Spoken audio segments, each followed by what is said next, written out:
আসসালামু আলাইকুম সুপ্রিয় দর্শক শ্রোতা। স্বপ্নের দেশ আমেরিকায় আসার যে পথ সেটা অনেকটাই বন্ধ হয়ে যাচ্ছে। মার্কিন যুক্তরাষ্ট্র অনির্দিষ্টকালের জন্য ৭৫টি দেশের ভিসা কার্যক্রম স্থগিত করেছে। এখন অনেকেই বলছেন যে আসলে এই যে ৭৫টা দেশের উপর ভিসা কার্যক্রম যে স্থগিত করলো অনির্দিষ্টকালের জন্য, এই ভিসাটা আসলে কি? এই ভিসাটা হচ্ছে ইমিগ্রেন্ট ভিসা।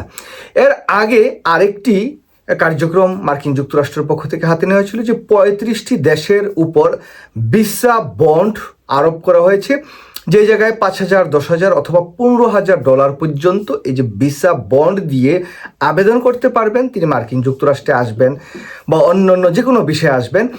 তো মার্কিন যুক্তরাষ্ট্রের এম্বাসি ইচ্ছা করলে তাকে ভিসা দিতে পারেন, এবং তিনি যদি মার্কিন যুক্তরাষ্ট্রের আইনকানুন মেনে মার্কিন যুক্তরাষ্ট্রে ঘুরে আবার বাংলাদেশে যান, যে এম্বাসিতে জানান যে আমি চলে আসছি, তাহলে তার সেই ভিসা বন্ডের যে টাকাটা সেটা হয়তো বা ফেরত দিত। কিন্তু এই যে মার্কিন যুক্তরাষ্ট্র একের পর এক উদ্যোগ গ্রহণ করছেন, এই উদ্যোগগুলোর পেছনে আসলে কারণটা কি? দেখুন, একই সংবাদ একটাতে আপনাদের সবাই ইতিমধ্যেই জানেন যে মার্কিন যুক্তরাষ্ট্রের বিভিন্ন সহযোগিতা, সরকারের কাছ থেকে যে সহযোগিতা পান এই দেশের নাগরিকরা, এই সহযোগিতা পাওয়ার ক্ষেত্রে বাংলাদেশের নাগরিক ৫৪% নাগরিক এই সহযোগিতাটা নেন বা পান অথবা তারা খান। তো এই যে সহযোগিতাটা খান, এটা আসলে কীভাবে খান? দেখুন, প্রথমত আমরা পাই যে চিকিৎসা সেবা। মার্কিন যুক্তরাষ্ট্রে যদি গরিব মানুষ হয়, তার আয় কম হয়, তাহলে তারা চিকিৎসা সেবা ফ্রিতে পায়। এখন এই চিকিৎসা সেবাটা বাংলাদেশের অধিকাংশ মানুষ, আমরা যারা সবাই আছি মার্কিন যুক্তরাষ্ট্রে, আমরা কোনো না কোনোভাবে চাই যাতে ফ্রি চিকিৎসা সেবাটা নেওয়া যায়। এটা হচ্ছে এক। দ্বিতীয় আরেকটা বিষয় হচ্ছে যে ধরুন হোম কেয়ার ব্যবস্থা। আপনার বৃদ্ধ বাবা মা অসুস্থ, বাসায় আছেন, তো তাদেরকে দেখভাল করার তো একজন লোক লাগে। তো সেই রকম মার্কিন যুক্তরাষ্ট্রের একটি বিষয় ছিল যে আপনি আপনার বাবা মাকে দেখেন অথবা আপনার ওয়াইফ বাবা মাকে দেখুক, যেই সময়টাতে আপনারা চাকরিতে থাকতেন সেই সময়টা যদি বাসায় তাদেরকে দেখভাল করেন, তাহলে মার্কিন যুক্তরাষ্ট্রের আর ওই যে এক্সট্রা লোক, নার্স হায়ার করে আর তাদের দেখভাল করার প্রয়োজন হলো না। তো আমি আমার বাবা মাকে দেখছি, সরকার আমাকে একটা স্যালারি দিচ্ছে। এই জায়গায় বাংলাদেশের জনগণ কিন্তু বিপুল সংখ্যক একটা জনগণ যারা তাদের বাপ মার হোম কেয়ার নেন, জোর করে তাদেরকে এখানে আটকা রাখেন, তারা তাদের বাপ মাকে বাংলাদেশে যেতে দেন না, তারা অর্থ উপার্জন করেন। আর দ্বিতীয় আরেকটা বিষয় হচ্ছে যে এই জায়গায় দেখা যায় যে বাবা মা আসে ক্যালিফোর্নিয়া, টাকা নিচ্ছে নিউ ইয়র্ক থেকে, এটা তো এক। দ্বিতীয়ত তারা যেই পরিমাণ অসুস্থ থাকার কথা সেই পরিমাণ অসুস্থ না, তারা চলাফেরা করতে পারছেন, খাওয়া দাওয়া করতে পারছেন, ইভেন কি অনেকে কাজ করছেন, তারপরও তাদের ওই যে বাসা থেকে হোম কেয়ারটা তারা এটা নেন। এখানে আরও আছে যে উইক চেক আছে, W2, আরও অনেক অনেক বেনিফিট আছে। আপনার বাজার সদাই করার জন্য গভর্নমেন্ট থেকে একটা পরিমাণ টাকাও দেয়। মনে করেন আপনার 3টা বাচ্চা আছে, আপনার সিঙ্গেল মাদার, বা আপনার ফ্যামিলি বড়, হাজব্যান্ড ওয়াইফ একসাথে আছেন, 4টা-5টা বাচ্চা, তো তাদের জন্য কিন্তু সরকার একটা পরিমাণ টাকা দেয়। সেই টাকাটা আপনি মান্থলি খরচ করতে পারবেন এই আপনার বাসার যে গ্রোসারি আইটেম সেটা কেনার জন্য।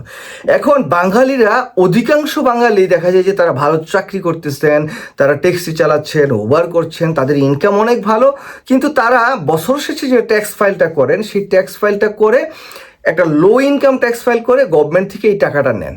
এখন এই যে ট্যাক্স ফাইলের বিষয়টি আসলো, দেখুন আমরা $100,000 যদি ট্যাক্সি, উবারে বা অন্য ব্যবসা প্রতিষ্ঠানে আমরা ইনকাম করি, আমরা সব শেষে কাটসাট করে আমরা দেখা যাচ্ছে $15,000, আমরা সরকারকে টাকা দেই না, বরঞ্চ সরকার থেকে আমরা টাকা নেই। এই যে নানা অপকর্মের সাথে আমরা সম্পৃক্ত হয়ে পড়েছি, আমরা সরকার থেকে যত বেশি পরিমাণ বেনিফিট নেওয়া যায়, পাওয়া যায়, টাকা গভর্নমেন্ট থেকে নিয়ে খাওয়ার যে একটা প্রবণতা, এই প্রবণতার কারণেই কিন্তু এই যে ৭৫টি দেশের যে ভিসা রেস্ট্রিকশন করলো, অনির্দিষ্ট কালের জন্য যে ভিসা বন্ধ করে দিল ইমিগ্রেন্ট ভিসা, এটার কিন্তু প্রধানত কারণ হচ্ছে এইটা। এই যে আজকে মার্কিন যুক্তরাষ্ট্র যে উদ্যোগটা গ্রহণ করেছেন, বা এই যে ভিসা বা ইমিগ্রেন্ট ভিসা বন্ধ করে দিলেন অনির্দিষ্টকালের জন্য, এর পেছনের দায় দায়িত্ব কিন্তু আমরা।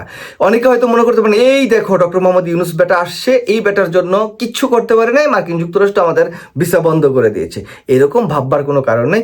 আমরা যারা মার্কিন যুক্তরাষ্ট্রে আসছি, আমরা মানে অযাচিতভাবে যেই বেনিফিটগুলো আমাদের নেওয়ার প্রয়োজন নাই সেই বেনিফিটগুলো নিচ্ছি। গভর্নমেন্টের পক্ষ থেকে এটি ইনভেস্টিগেশন হচ্ছে, ইনভেস্টিগেশনের মধ্য দিয়ে এই বিষয়গুলো সামনে চলে আসছে। এই কারণেই কিন্তু এই যে 75টি দেশের ইমিগ্রেন্ট ভিসা কার্যক্রমের উপর অনির্দিষ্টকালের জন্য যে স্থগিতাদেশ, এটা আসছে। আর অন্যদিকে দেখুন, আমাদের অনেক ছাত্ররা আসেন, অনেকে এভাবে ঘুরতে আসেন, এসে আর কিন্তু মার্কিন যুক্তরাষ্ট্র থেকে তারা বাংলাদেশে যান না, এখানে কোনো না কোনোভাবে পলিটিক্যাল অ্যাসাইলাম মারেন, নানা কার্যক্রম করে। তো সেই জন্য কিন্তু কিছুদিন আগে যে ভিসা বন্ডের আদেশটা দিয়েছিল, এটার কারণটা হচ্ছে এইটা। তো সুতরাং এই যে ভিসা বন্ড এবং ভিসা মানে ইমিগ্রেন্ট ভিসা অনির্দিষ্টকালের জন্য বন্ধ, এই যে দুটো পদক্ষেপ মার্কিন যুক্তরাষ্ট্রের সরকারের পক্ষ থেকে গ্রহণ করা হয়েছে, এই বিষয়গুলো যদি আপনারা মনে করেন সরকারের ব্যর্থতার কারণে হয়েছে, না, সরকারের ব্যর্থতার কারণে হয়নি। আমরা যারা মার্কিন যুক্তরাষ্ট্রে আছি, আমরা যে অপকর্মগুলো করি সেই অপকর্মের কারণেই কিন্তু গভর্নমেন্ট এই ডিসিশনগুলো আমাদের রাষ্ট্রের উপর বা আমরা বাংলাদেশিদের উপর নেওয়ার জন্য তারা উদ্যোগী হয়েছেন এবং তারা নিয়েছেন। সুতরাং আপনারা যারা এখনও ভালো ইংলিশ পারেন, পড়ালেখায় ভালো, মেধাবী, তারা চাইলে মার্কিন যুক্তরাষ্ট্রের স্টুডেন্ট বিষয়ে আসতে পারেন।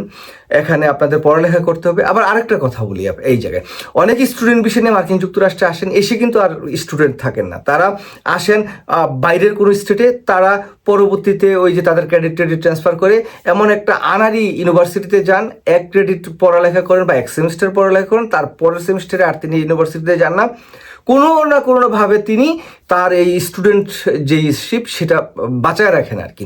তো এই সমস্ত বিষয়গুলো কিন্তু মার্কিন যুক্তরাষ্ট্র এটি অবজার্ভ করে, তারা এটা কিন্তু যে তদন্ত সেই তদন্ত করছেন। এই কারণে এখন আমরা বাংলাদেশিরা, বাংলাদেশের স্টুডেন্টরা বা ইমিগ্রেন্ট হয়ে যারা আসবেন, তারা সবার জন্য এই বিষয়গুলো কঠিন হয়ে যাচ্ছে। এক কথায় যদি বলি সর্বশেষ, যে এই বিষয়গুলো কঠিন করার পেছনে আমরাই মূলত দায়ী, প্রধানত আমরাই দায়ী।